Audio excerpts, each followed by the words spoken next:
समाचार सूरतથી ઉત્તરાયણમાં નકલી માર્કશીટ કૌભાંડમાં કાર્યવાહી પોલીસે મુખ્ય સૂત્રધારની ધરપકડ કરી બિહારના કટિહારથી રાજેન્દ્ર રોહિત ઠાકુરની ધરપકડ કરાઈ ગુરુકુળ શિક્ષા મંદિર સંસ્થાનમાં સેક્રેટરી હોવાનું સામે આવ્યું છે આરોપીએ 80 જેટલી નકલી ડિગ્રી અને માર્કશીટ બનાવી કટિહારમાં રાજેન્દ્ર ઠાકુર મોટું માથું ગણાય છે तो आरोपीए 80 જેટલી નકલી ડિગ્રી અને માર્કશીટ છે એ બનાવી હતી આરોપી ગુરુકુળ શિક્ષા મંદિર સંસ્થાનમાં સેક્રેટરી હોવાનું પણ સામે આવ્યું છે અને આ માર્કશીટ કૌભાંડમાં હવે આ આરોપીની પોલીસે ધરપકડ કરી લીધી છે પોલીસે મુખ્ય સૂત્રધારની ધરપકડ કરી છે કટિહારમાં રાજેન્દ્ર ઠાકુર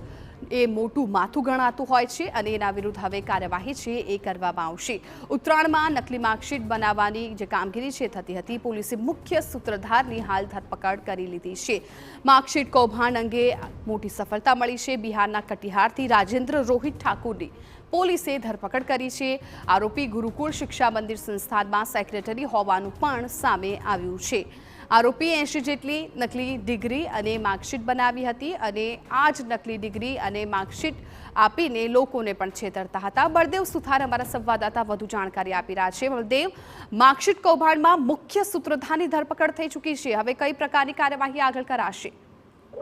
જે રીતે સુરતની અંદર છેલ્લા ઘણા સમયથી જે ફરિયાદો જે મળી રહી હતી કે કેટલાક લોકો છે તે અલગ અલગ વિસ્તારોની અંદર નાની નાની જે ઓફિસો ખોલી અને તેની અંદર અલગ અલગ યુનિવર્સિટીની અંદર જે માર્કશીટો છે જે સર્ટિફિકેટો છે તે ડુપ્લિકેટ બનાવી આપી રહ્યા છે તે માહિતીના આધારે અલગ અલગ પોલીસ દ્વારા જે તપાસ શરૂ કરી હતી તેની અંદર સિંગણપુર પોલીસ સ્ટેશનની અંદર એક આજે ડુપ્લિકેટ માર્કશીટ મામલે ગુનો નોંધાયો હતો અને ત્યારબાદ ઉત્તરાયણ પોલીસે પણ આ બાબતે એક જે ગુનો નોંધ્યો હતો તેની અંદર મોટા પ્રમાણમાં કેટલીક માર્કશીટ હતી તે કબજે કરવામાં આવી હતી અને જે બે આરોપી છે ઉત્તરાયણ પોલીસે જે ધરપકડ કરી હતી ઉત્તરાયણમાં વિદેશી વિવિધ યુનિવર્સિટી અને બોર્ડની માર્કશીટો જે હતી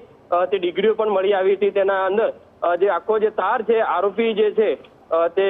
મુખ્ય જે સૂત્રધાર છે રાજેન્દ્ર રોહિત ઠાકુરની જે બિહારથી જે ધરપકડ કરવામાં આવી છે અહીંના જે એજન્ટો જે સુરતના એજન્ટો જે છે તે બિહાર ખાતે જે મુખ્ય સૂત્રધાર જે રાજેન્દ્ર છે તેને જે ડોક્યુમેન્ટ મોકલતા હતા ને તે જે રાજેન્દ્ર છે પોતાની જે નાની દુકાન હતી તેની અંદર ડુપ્લિકેટ અલગ અલગ યુનિવર્સિટીની જે માર્કશીટ અને જે ડિગ્રીઓ છે તે બનાવી અને અહીંયા લોકોને આપવામાં આવતો હતો રાજેન્દ્ર વર્ષ 2011માં આ સંસ્થા જે શરૂ કરી હતી અત્યાર સુધીની અંદર 80 થી વધુ જેટલી નકલી ડિગ્રી અને માર્કશીટ જે બનાવી ચૂક્યા હોવાનો જે ખુલાસો થયો છે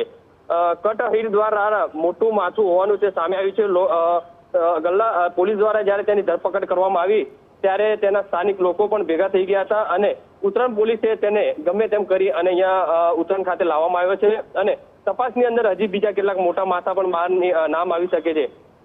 બિહાર સાથે સાથે